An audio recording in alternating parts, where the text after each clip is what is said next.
Hello again, it's Mo Stoops, University of Oklahoma. Just want to talk a little bit about Tennessee postgame. Heck of a comeback for our boys and our program. You go out there, you go 11 possessions without scoring anything. You score four straight in the end. Once again, in the end, that's what matters. That's what counts. So we come away with the victory. And, you know, it's an SEC team. You guys make too much out of that. It's not my job to tell you where we're at. You know, 6-4 here recently versus the SEC, 25-7 total against the SEC teams that are there currently.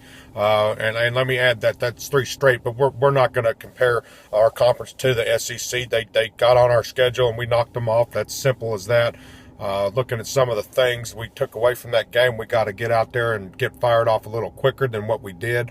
It took us a while to get anything established on the offensive side. Got to commend the defense for staying in it, staying tight, and being real firm against the Tennessee guys against the second half, you know. But overall, great victory for the program. Very, very nice comeback. Shows our boys got a lot of heart and resilience.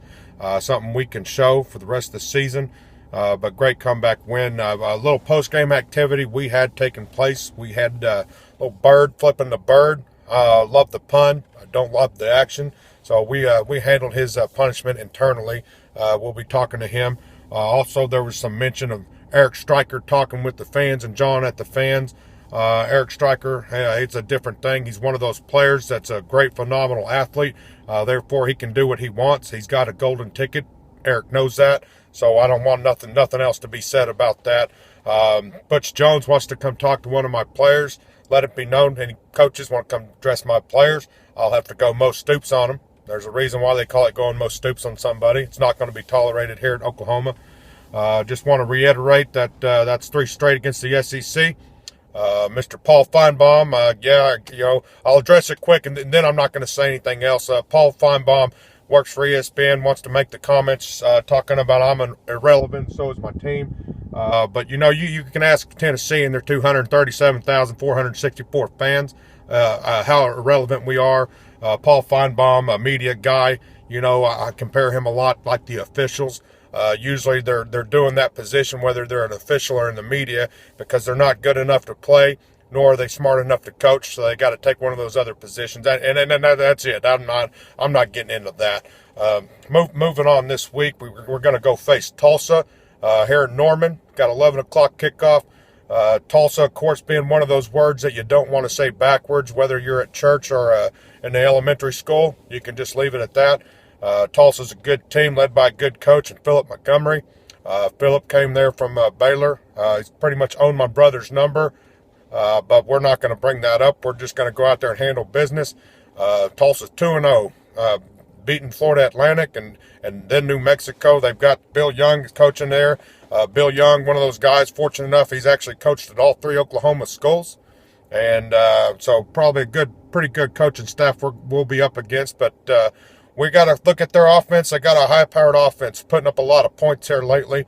Got a guy in running back, James Flanders, junior running back from Midwest City. Anytime a team's got somebody on their roster from Midwest City, you gotta take note, because that's where they produce the most athletes at any high school in the nation.